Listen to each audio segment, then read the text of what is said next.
ça, c'est super intéressant également. Donc, ça veut dire qu'on a une belle diversité à l'UQAM. Comment ça que ça fait? Bon. Alors, dans le département, oui, on va vous présenter le programme et les cours sous peu, mais il y a aussi beaucoup de recherche, donc la recherche stimulante, audacieuse, faite par nos différents professeurs, par nos étudiants également. Donc, nous avons 10 chaires de recherche, 2 centres de recherche, donc neurosciences cognitives et un centre de recherche sur le suicide, les enjeux éthiques et la pratique de fin de vie.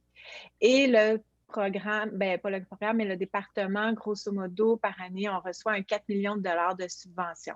Donc, c'est super intéressant pour les étudiants parce que ça fait en sorte que les cours que l'on donne, il y a toujours un volet de transfert des apprentissages faits à l'intérieur de la recherche. Donc, ce qu'on apprend à la recherche, on essaye de le transmettre dans nos cours et ça donne des occasions également aux étudiants de participer dans les laboratoires de recherche, de s'initier à la recherche et évidemment pour les étudiants qui poursuivent avec nous au doctorat, d'être dans des laboratoires de recherche actifs et accueillants là, pour faire leur thèse de doctorat.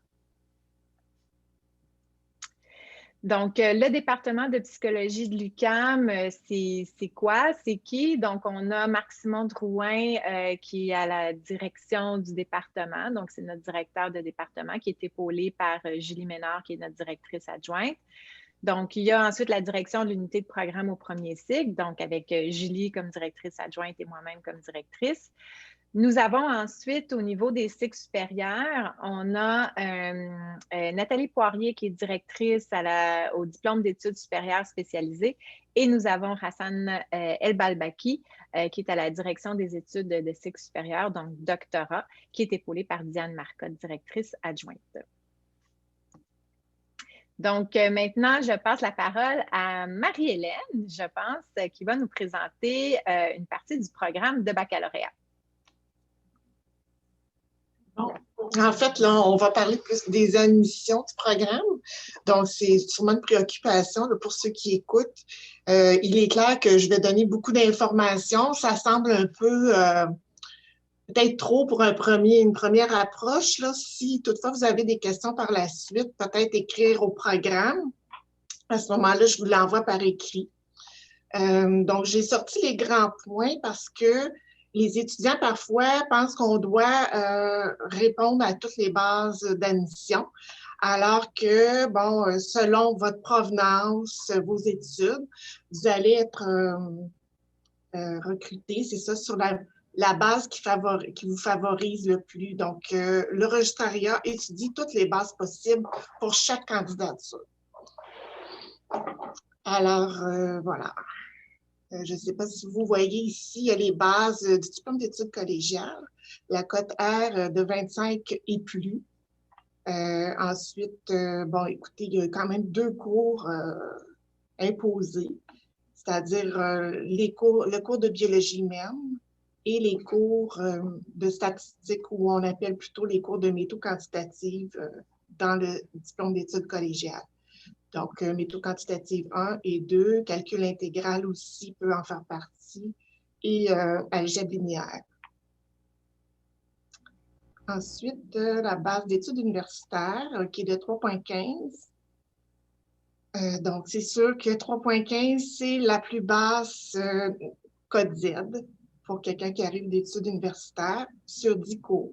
Donc, il faut avoir probablement un certificat ou avoir fini des études comme étudiant libre, avoir fait les 10 cours maximum.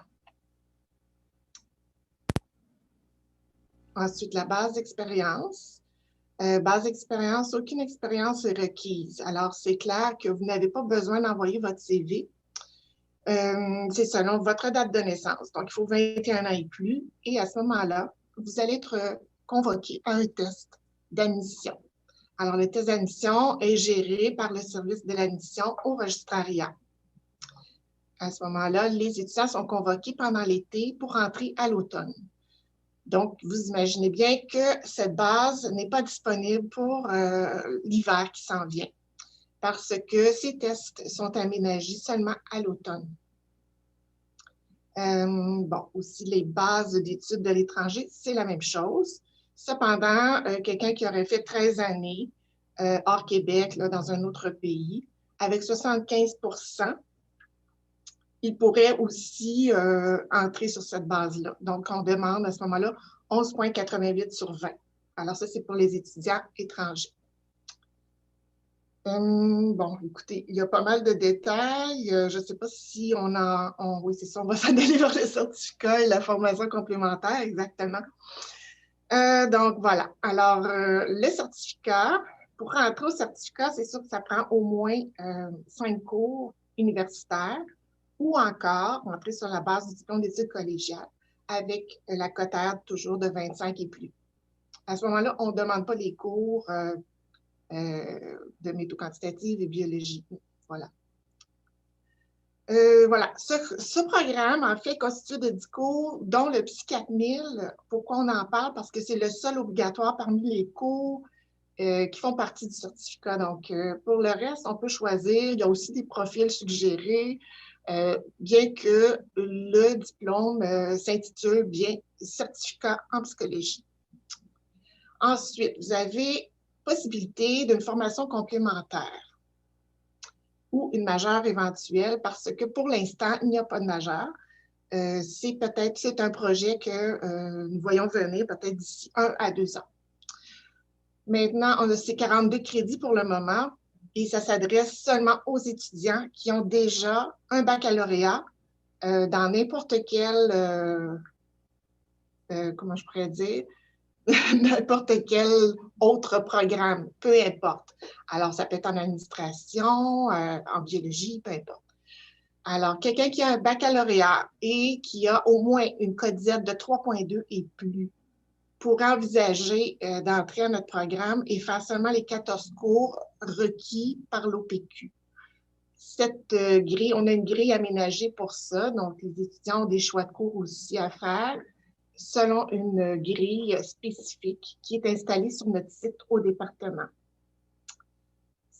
Et voilà, ce n'est pas expliqué, si vous voulez, parce que ce n'est pas un programme en tant que tel. Il faut rentrer au baccalauréat pour pouvoir disposer et suivre nos cours, les 42 crédits toujours. Aussi, bon, c'est ça, alors avoir complété un bac, avoir une moyenne cumulative d'au moins 3,2 et viser le doctorat. Alors, quelqu'un qui voudrait juste un baccalauréat, qui dit déjà un bac, j'ai plus de 3,2, pour ça, ça va, mais il ne peut pas envisager à ce moment-là, peut-être il veut juste un baccalauréat, il ne veut pas s'en aller au doctorat, ce ne sera pas quelque chose d'intéressant pour cette personne-là. Donc, voilà, alors il faut vraiment viser le programme de doctorat. Maintenant, il n'y a que notre programme ici à l'UQAM au doctorat en psychologie qui accepte ces 14 cours. Pour l'instant, les autres universités demandent la majeure, ce qui veut dire un peu plus de cours, c'est à peu près 60 crédits, là, vraiment de majeure. Donc, il faut, c'est pour ça que nous aussi, nous aurons cette majeure éventuellement pour vous permettre aussi d'entrer dans les autres universités, parce qu'on sait bien qu'on ne peut pas tous rentrer ici à l'UQAM, il y a quand même un quota. Et voilà, alors je vous laisse là-dessus. Je pense qu'après ça, c'est ça. Je passe la parole là, à Julie Leclerc. Merci, Marie-Hélène. Avant de continuer, il y a des questions, je pense, qui sont liées sans qu'on avance un petit peu plus. Le certificat permet de faire quoi, Marie-Hélène? Dans quel contexte on peut choisir de faire le certificat? En fait, souvent, c'est le travail qui nécessite un certificat dans une première... Donc, c'est pour ça qu'il a été développé, en fait. C'est souvent des gens en ressources humaines qui veulent seulement s'imbriquer dans un certificat ou encore faire 3 certificats pour avoir un baccalauréat. Donc, ils ont plusieurs cordes à leur arc pour continuer ou progresser vers leur but. Donc, ça dépend toujours du but de l'étudiant de prime abord. Mais aussi, on a des étudiants qui peuvent entrer au certificat, mais pas directement au baccalauréat. Donc, cette base, le certificat étant de 10 cours, si l'étudiant a une bonne moyenne, il pourrait par la suite postuler pour le baccalauréat et nous pourrions à ce moment-là retenir les 10 cours dans la grille de cheminement aussi au baccalauréat. Donc, ce serait reconnu. Est-ce que je suis claire? Je pense que oui, mais je vois plusieurs questions. Oui. J'ai peut-être envie de dire, on va continuer parce qu'il y a peut-être dans la présentation des questions qui vont être répondues. Sinon, gardez-les en tête. Il va y avoir, dans le fond, la présentation va durer une petite portion de l'heure. Et si on n'a pas répondu à vos questions à la fin de la présentation, on y répondra parce que j'en vois rentrer plusieurs par le chat. Est-ce que ça va pour tout le monde? Oui, parfait. Merci. Donc, comme il a été un peu présenté autant par Nathalie que Marie-Hélène, les cours sont donc divisés en fonction des sections particulièrement, mais il y a 15 cours de tronc commun. Quand Marie-Hélène Trépanier tout à l'heure a parlé de l'OPQ, on est habitué dans notre jargon de nommer bien des acronymes. C'est l'Ordre des psychologues du Québec qui impose, dans le fond, que vous fassiez votre bac à Rimouski, à Rouyn-Noranda ou à l'UQAM. Les cours de tronc commun sont toujours un peu les mêmes. Et ils sont recommandés de les faire au début du programme. Puis il y a 15 cours que vous pouvez aussi choisir. Dans l'encadré saumon, vous allez voir différents profils. On va les voir en détail dans 2 petites minutes. Et vous avez des cours, donc, qu'on appelle approche, domaine, atelier. À ce moment-là, c'est plus pratique, lié aux acquisitions d'habiletés aussi, des cours complémentaires, des cours sectoriels. On peut le voir visuellement, merci Nathalie, par nous, en fait, c'est Marie-Hélène, beaucoup, j'allais dire nous, mais non, c'est pas mal, qui a concocté la grille de cheminement, qui est vraiment pour vous illustrer avec un code de couleur. C'est pas obligé d'être dans cet ordre-là que les cours sont effectués, mais ça donne une très bonne idée des cours de tronc commun, des cours habiletés, tout ce qu'il y avait là, dans les points de la diapositive précédente. Pardon. Donc, c'est un guide qui vous aide à faire vos choix de cours. Vous avez ici de lister, c'est en tout petit, là, vous n'avez pas besoin de le retenir. Si vous êtes inscrit, éventuellement, on vous aidera à partir de cette grille-là. C'est vraiment l'outil qu'on utilise pour cheminer au cours de vos études. Alors, tous les cours sont listés, puis ça vous aide à faire des choix de cours cohérents pour s'assurer de rien oublier, d'avoir le nombre de cours dans les différentes options qui sont nécessaires et de faire dans le bon ordre les préalables lorsqu'il y a des préalables à d'autres cours. Quand on a présenté les différentes sections, au début, on a dit on est un gros département, c'est diversifié, ce qui permet d'avoir une formation diversifiée. Bien, c'est ici où vous pouvez, plus vers la 2e ou la 3e année de votre bac, choisir des cours dans, si par exemple, moi je suis rattachée par exemple à la section psychologie en éducation. Alors, si c'est un domaine qui vous intéresse, vous pouvez choisir des cours par rapport à la psychologie de l'éducation. Nathalie Houlfort est rattachée à la section psychologie du travail et des organisations. Donc, à ce moment-là, donc, vous voyez un peu si c'est la neuropsychologie qui vous intéresse plus, si c'est la psychologie cognitive comportementale, la psychologie communautaire. Il y a des options qui peuvent être choisies à ce moment-là. Sinon, il y a les ateliers en plus, il y a les ateliers d'observation qui est un super bon moyen de se familiariser à la recherche et à la pratique dans un domaine spécifique en psychologie.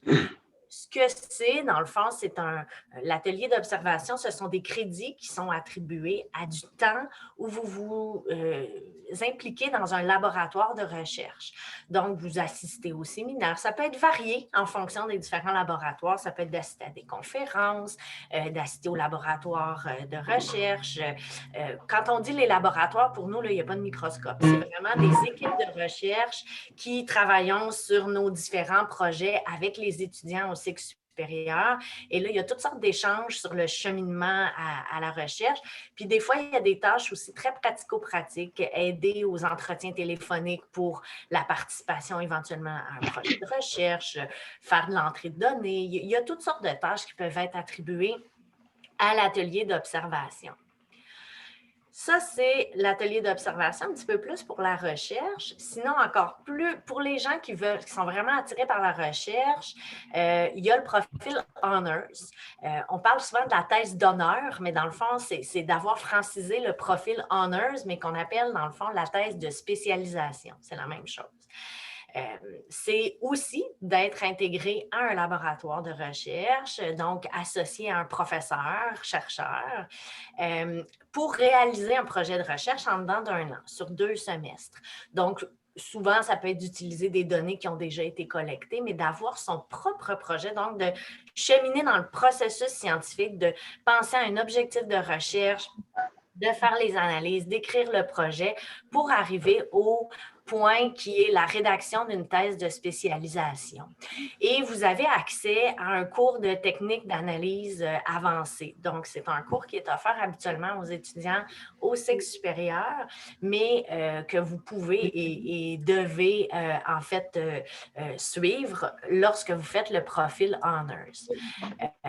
Au département, on a souvent un colloque aussi au mois de mars, le colloque du département de psychologie. Puis les étudiants qui ont fait la thèse de spécialisation, un peu par tradition, ils présentent leurs travaux. Fait que ça fait aussi une expérience de présentation dans un colloque auprès des pairs. Donc,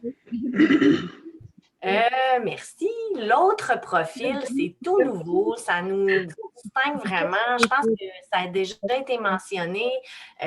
Il va y avoir un nouveau programme de baccalauréat, en fait, une nouvelle mise à jour. Et dans l'ère du temps, justement, ce qui a été ajouté, c'est un profil d'initiation à la psychologie appliquée. Alors, ce n'est pas un stage, ce n'est pas la même chose, mais c'est de s'initier à la psychologie appliquée dans un milieu de pratique. Alors, c'est à l'extérieur du département pour observer les pratiques d'évaluation ou d'intervention. C'est vraiment à titre d'observation, mais un peu plus dans le pratico-pratique de ce que fait un psychologue. Ça va vous aider à vous familiariser au mandat en contexte clinique, communautaire, éducatif, de réadaptation ou du travail. C'est vraiment ciblé pour les gens qui veulent se familiariser à la relation d'aide, puis en général au contexte multidisciplinaire. Vous allez avoir une formation aussi un petit peu plus avancée sur le plan de l'éthique et de la déontologie. C'est un profil qui est encore en création, alors ça va vraiment être quelque chose de nouveau et on a bien hâte, en fait, de le mettre en place. Dans le remaniement, la mise à jour aussi du programme, il y a des nouveaux cours qui ont été inscrits. Si vous avez fouillé un peu sur le site web pour regarder l'offre de cours, vous n'avez pas vu encore ces cours-là parce qu'ils seront offerts dans le prochain programme de baccalauréat. Alors, par exemple, il y a psychologie de fin de vie, santé mentale en éducation, initiation à la psychologie appliquée, donc ça fait référence au profil dont je viens de vous parler.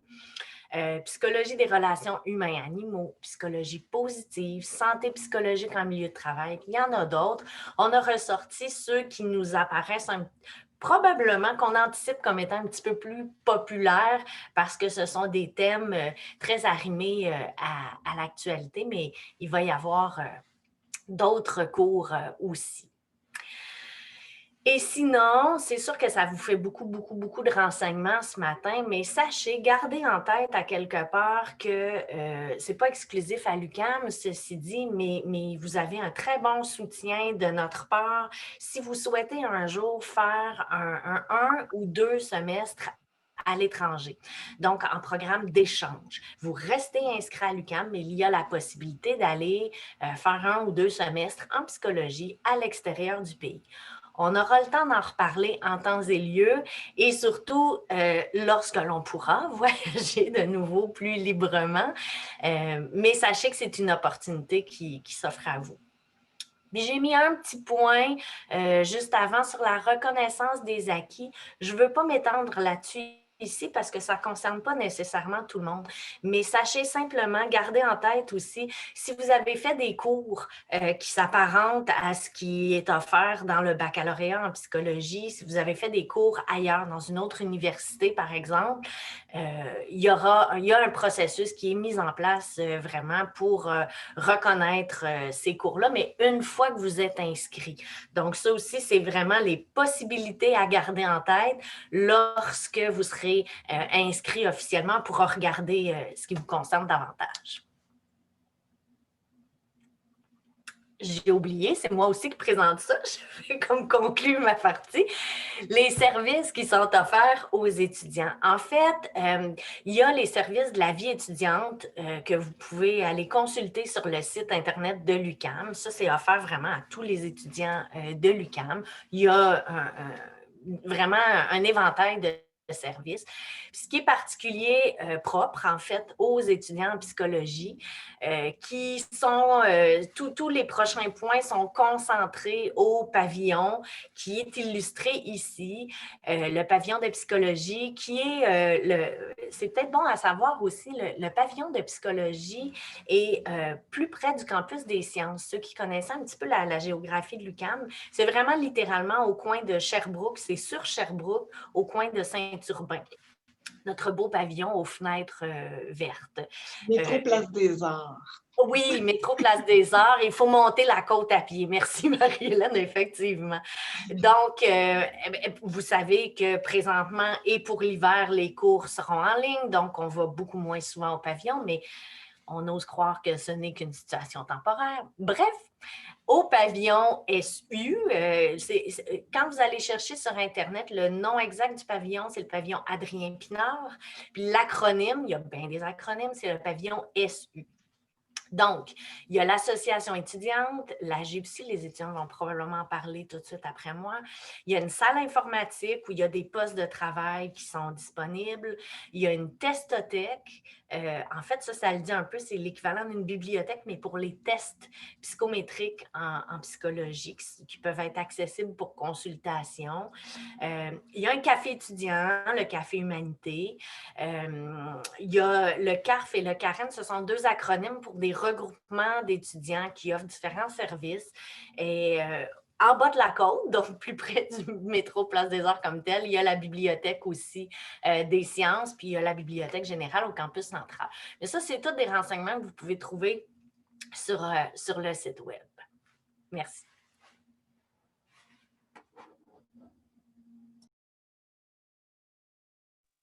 Vincent, c'est à toi. Il va falloir que tu actives ton micro. C'est ça que j'avais oublié, je commençais à parler dans le vide. OK, bien bonjour.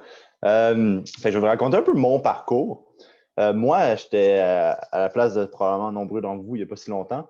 J'ai commencé des ébauches de bac, en fait. J'ai commencé avec un bac en biochimie à l'Université de Montréal. Mais je me rendais compte que l'aspect un peu plus humain puis la philo me tentait beaucoup. Puis j'ai vu un bac après ça en neurosciences cognitives aussi qui était très intéressant. J'ai vraiment aimé ça, mais les cours que je trouvais le plus passionnant, c'était vraiment les cours de psycho, on va dire pur. Fait que là, je me suis posé la question à quelle université je vais faire ça.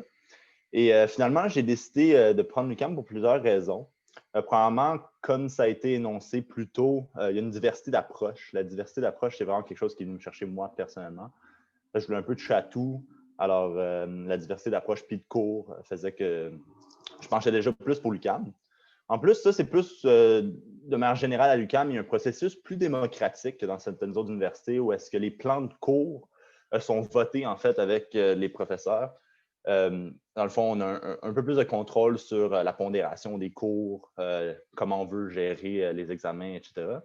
Alors ça, c'est super cool de manière générale. Il y a aussi quelque chose qui s'appelle le comité de programme, qui est dans le fond un comité où est-ce que des étudiants et des professeurs se rassemblent pour discuter du programme. C'est vraiment comme co-créer, on peut dire, le programme dans ce sens-là. J'ai une couple d'amis qui l'ont fait et ils ont trouvé ça vraiment le fun.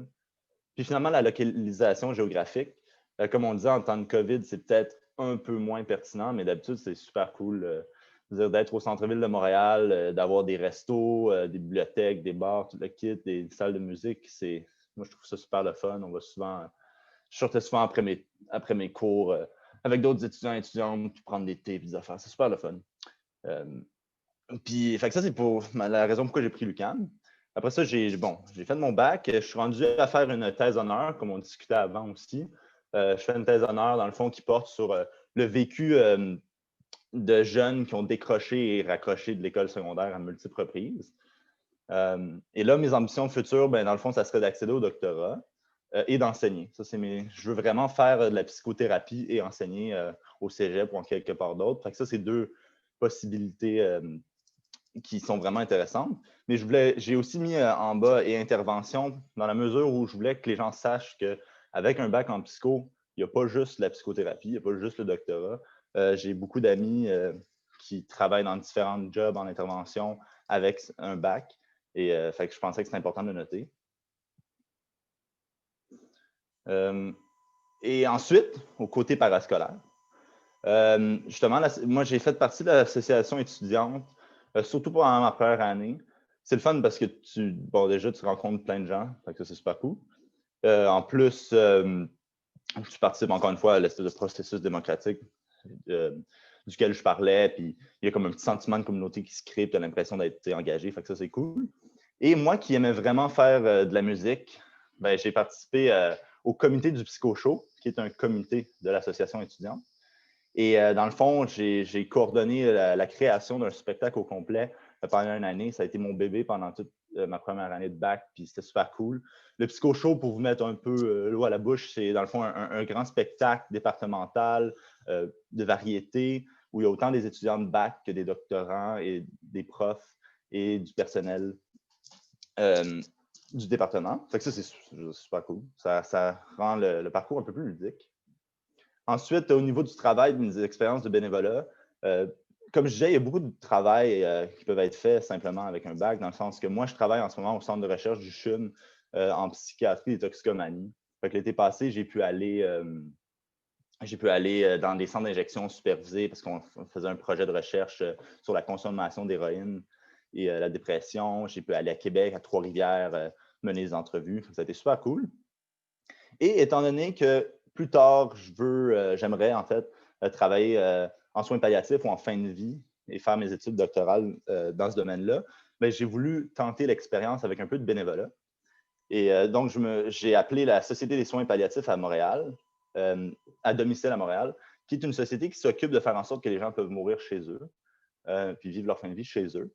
Et c'est pour ça que j'ai mis un petit taxi jaune. C'est simplement parce que je fais souvent la blague avec les gens avec qui je suis à l'aise de dire que je suis le petit taxi des vieux. Et bon, évidemment, je fais juste ça avec les personnes avec qui je suis à l'aise. Mais dans le fond, c'est que je vais chercher les personnes chez eux. Je vais à leur rendez-vous avec eux. Je les accompagne à leur rendez-vous puis je les ramène chez eux. Puis ça, c'est vraiment cool parce que tu te rends compte qu'il y a toutes sortes de gens qui ont des histoires assez incroyables. Puis j'ai fait toutes sortes de rencontres. C'est vraiment super cool.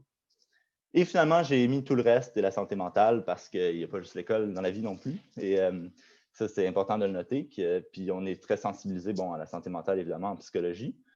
Fait que tout ça pour dire que ce qui est cool avec la psycho, c'est que c'est comme un domaine, veut pas, qui touche tous les sphères de notre vie. Je veux dire, essentiellement, étudier la psycho, c'est étudier soi-même, étudier les autres, les relations. Donc, c'est vraiment quelque chose qui touche à toutes les sphères de notre vie, comme je viens de dire, en fait. Puis finalement, je pense qu'à la lumière de tout ça, la raison pourquoi j'ai décidé d'aller à l'UQAM dans le programme de psycho, c'est parce que c'est là que je trouvais le meilleur espèce d'intermédiaire entre une rigueur scolaire et la possibilité d'avoir du plaisir puis faire quelque chose que j'aime. Fait que voilà, c'est environ ça. Parfait. Donc, bonjour à tous. Je m'appelle Catherine. Je suis super heureuse d'être là aujourd'hui pour vous parler un petit peu de mon expérience au bac en psycho. Je pense qu'on va répondre aux questions après ou... OK. Donc, pour vous parler un petit peu de mon parcours, moi, j'ai un parcours vraiment typique, vraiment classique pour une étudiante en psycho. Je pense que je veux devenir psychologue depuis que j'ai 7 ans. Puis même si à 7 ans, je ne savais même pas vraiment ça faisait quoi un psychologue, c'est resté avec moi. Et j'ai fait mon cégep donc en sciences humaines et j'ai tout de suite commencé mon université en psycho à l'UQAM. Donc, aujourd'hui, j'avais envie de mettre l'accent un peu sur les différentes opportunités et les différentes expériences que j'ai pu avoir qui ont vraiment teinté mon parcours positivement, autant au point de vue plus académique que social. Donc, j'ai tout de suite commencé avec un stage de recherche que j'ai pu faire durant l'été Donc, la chaire de recherche du Canada sur les traumas interpersonnels et la résilience lançait un concours de bourses et offrait des bourses de 2 000 $ à des étudiants pour venir faire un stage au sein de leur laboratoire. Donc ça a été une expérience que j'ai adorée vraiment parce que autant j'ai pu apprendre beaucoup sur les thèmes liés au labo, donc la résilience, la violence sexuelle dans les relations, que j'ai pu développer plusieurs habiletés que je n'aurais pas nécessairement pu développer autrement parce qu'ils m'impliquaient directement dans les différentes tâches de leur projet de recherche. Donc, j'ai pu toucher à plein de choses puis faire plein de trucs plus appliqués sur le terrain en milieu de recherche. Ensuite, comme Julie le mentionnait, on a les ateliers d'observation. Moi, je l'ai fait au laboratoire de recherche sur le comportement organisationnel.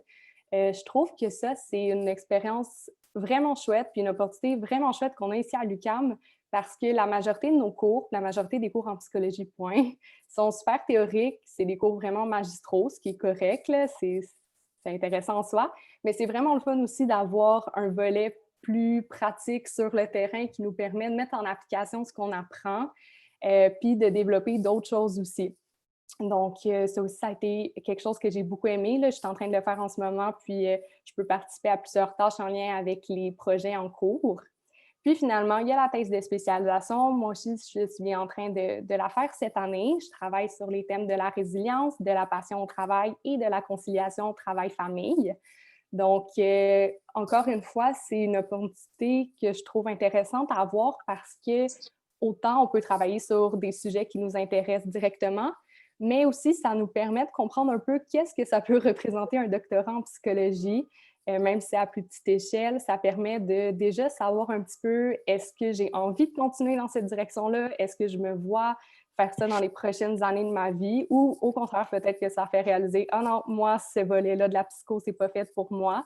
Mais dans tous les cas, je trouve ça important d'avoir ce genre d'expérience pour nous permettre de cibler qu'est-ce qu'on veut faire par la suite.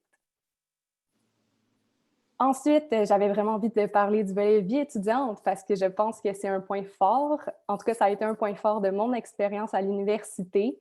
Donc, comme Vincent le mentionnait, la GEPSI contient plusieurs comités, dont celui du PsychoShow. Moi, dans mon cas, je me suis impliquée dans le comité communautaire à ma première année au bac. Un exemple d'activité qu'on avait faite, c'était de faire une collecte de denrées non périssables pour faire des paniers de Noël, puis ensuite aller les remettre à un organisme. Le comité communautaire s'occupe également de la vente de vêtements psycho-UQAM et je porte, je ne sais pas si on peut voir, je pense qu'on voit un peu, je porte fièrement un item aujourd'hui pour l'occasion. Donc, je n'ai pas de background derrière moi de l'UQAM, mais j'ai le chandail officiel de l'Asso étudiante. Donc, voilà. Puis cette année, je fais aussi partie du comité définissant, donc l'organisation de toutes les activités en lien avec la fin du bac de notre cohorte. Donc, vraiment, moi, je vous conseillerais de ne pas hésiter à vous impliquer dès le début de votre bac. Je sais que ça peut être un peu intimidant quand on ne connaît personne, mais tout le monde à l'UQAM sont tellement accueillants. Puis moi, ça a définitivement changé mon expérience de pouvoir m'intégrer dès le début puis de rencontrer des gens, de créer un cercle social avec des gens qui comprennent un peu ta réalité en psycho, puis de ne pas venir à l'université juste pour les cours, mais aussi pour tout ce que tu vas apprendre en dehors des cours aussi. Moi, ça a définitivement rendu mon expérience encore plus enrichissante. Puis ensuite, dans mon cas, j'ai été étudiante à temps plein durant mes 3 années. J'ai aussi toujours eu des emplois à temps partiel en plus de mes études. Puis j'ai aussi eu l'occasion de m'impliquer dans des organismes communautaires en faisant du bénévolat. Et dans le fond, mon point, c'est que c'est quand même possible de faire tout ça, d'avoir des bonnes notes, puis de quand même entretenir une vie sociale ou familiale, puis même que je pense que c'est super important. Puis moi, le fait d'avoir ces autres éléments-là aussi dans ma vie étudiante, ça a fait en sorte que j'ai quand même continué d'apprécier mes études, puis de continuer d'aimer ça, d'apprendre, puis de mettre du temps, puis de m'investir dans mes études. Donc, je pense qu'un bac en psycho, c'est quand même demandant, c'est quand même beaucoup de travail. C'est peut-être aussi ma personnalité qui fait en sorte que je lui mets beaucoup de temps. Mais c'est quand même vraiment réaliste d'envisager d'avoir d'autres choses, puis d'autres activités, puis d'entretenir ces autres activités qui nous tiennent à cœur et quand même de s'investir réellement dans ses études. Donc, maintenant où j'en suis à la fin de mon bac, Je pense que je vais me rappeler de mon bac en psycho à l'UQAM comme un 3 ans où j'ai vu une latitude de choses en lien avec la psychologie qui nous fait voir beaucoup, beaucoup de choses puis de possibilités. Puis les différentes expériences que je vous ai parlé, c'est vraiment ça qui est venu cibler, moi, qu'est-ce que je voulais faire par la suite, puis concrétiser parmi tout ce que je vois, qu'est-ce que moi j'ai envie de faire par la suite. Dans mon cas, j'aimerais ça continuer au doctorat en psychologie, en travail-organisation et probablement me spécialiser dans le domaine de la recherche et de l'enseignement par la suite. Donc, voilà, ça fait le tour. Merci de votre écoute, puis au plaisir de vous croiser un jour dans les couloirs du pavillon de psychologie. Merci Catherine, merci Vincent, merci Marie-Hélène, merci Julie pour vos excellentes présentations. Donc, nous allons passer à la période